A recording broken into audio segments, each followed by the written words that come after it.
ಇದೊಂದು ವಿಶೇಷವಾಗಿರುವಂತಹ ಮದುವೆಯ ಕತೆ. ವರನ ಕಡೆಯವರು ಒಂದು ಕೆಂಪು ಬಸ್ ಪೂರ ತುಂಬಿಕೊಂಡು ವಧುವಿನ ಊರಿಗೆ ಬಂದು ಮುಟ್ತಾರೆ. ಹೆಣ್ಣಿನ ಕಡೆಯವರು ಉಳ್ಳವರು, ಆಸ್ತಿವಂತರು. 20 ಎಕರೆ ಕಾಯಿಪಲ್ಯ ತೋಟ, 15 ಧಾರವಾಡ ಎಮ್ಮೆ, 10 ಗೀರ್ ಆಕಳು, 10,000 ಕೋಳಿ ಇದ್ದ ಫಾರಂ, 1000ಕ್ಕೂ ಹೆಚ್ಚು ಕುರಿ ಇದ್ದವರು ಭರ್ಜರಿಯಾಗಿ ಬೀಗರನ್ನು ಸ್ವಾಗತ ಮಾಡಿಕೊಳ್ತಾರೆ. ಬಸ್ಸಿನೊಳಗಿಂದ ಬಂದಂತಹ ಅತಿಥಿಗಳ ಸಂಖ್ಯೆ 55. ಅದಕ್ಕೆ ಬಗೆ ಬಗೆಯ ಅಡುಗೆಗಳು.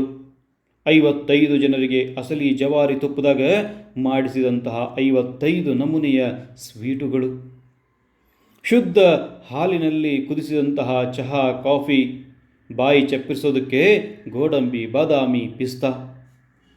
ಇರಲಿಕ್ಕೆ ವ್ಯವಸ್ಥೆ ಜೋರ್ದಾರ್ ಮಾಡಿದರು.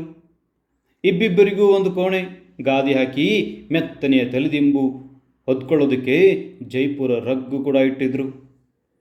ಸ್ನಾನಕ್ಕೆ ಬಿಸಿ ಬಿಸಿ ನೀರು, ಮೈಸೂರು ಸ್ಯಾಂಡಲ್ ಸಾಬೂನು, ಶಾಂಪೂ, ಮೈ ಒರೆಸ್ಕೊಳ್ಳೋದಕ್ಕೆ ಅಪ್ಪಟ ಬಿಳಿ ಬಣ್ಣದ ಹೊಚ್ಚ ಹೊಸ ಟಾವೆಲು.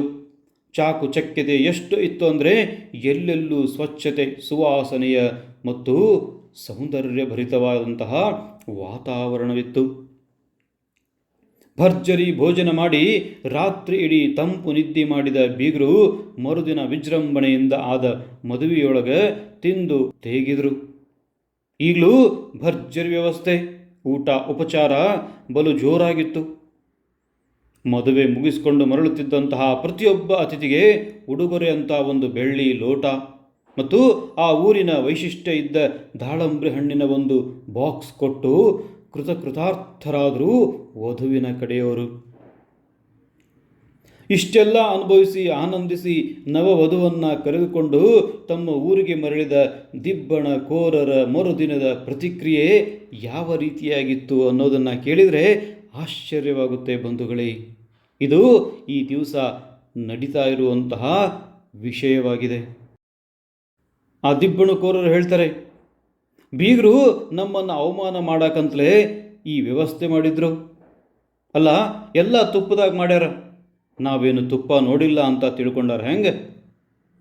ಏನೇನೋ ತಿನ್ನಿಸಿ ಹೊಟ್ಟೆ ಕೆಡಿಸ್ಯಾರ. ನಮ್ಮ ಮುದುಕಿ ಬರೀ ಗ್ಯಾಸ್ ಅಂತ ಹೊಯ್ಕೋತ ಕೂತದ.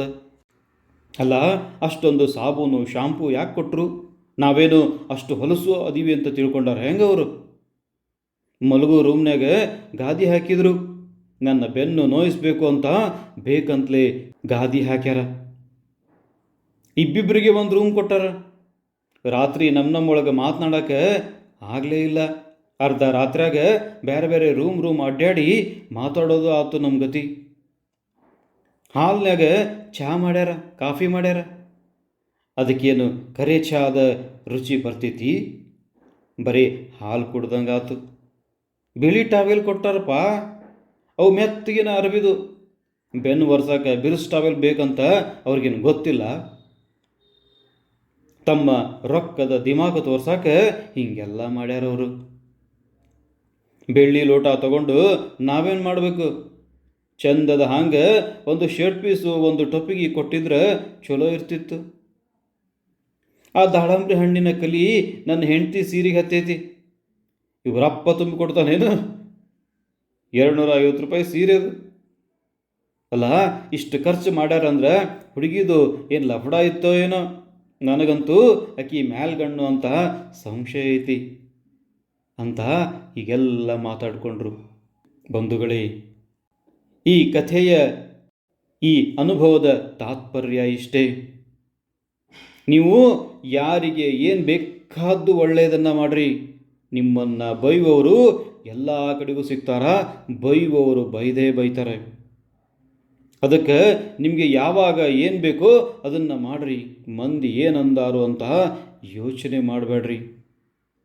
ಬೈಯುವವರು ಯಾವಾಗಲೂ ಬೈತಾನೆ ಇರ್ತಾರೆ, ನಿಮ್ಮನ್ನು ಹೊಗಳುವವರು ಯಾವಾಗಲೂ ಹೊಗಳ್ತಾನೆ ಇರ್ತಾರೆ. ಬೈದಾಗ ಕುಗ್ಗಬೇಡಿ, ಹೊಗಳಿದಾಗ ಹಿಗ್ಗಬೇಡಿ. ಇದೇ ಜೀವನ.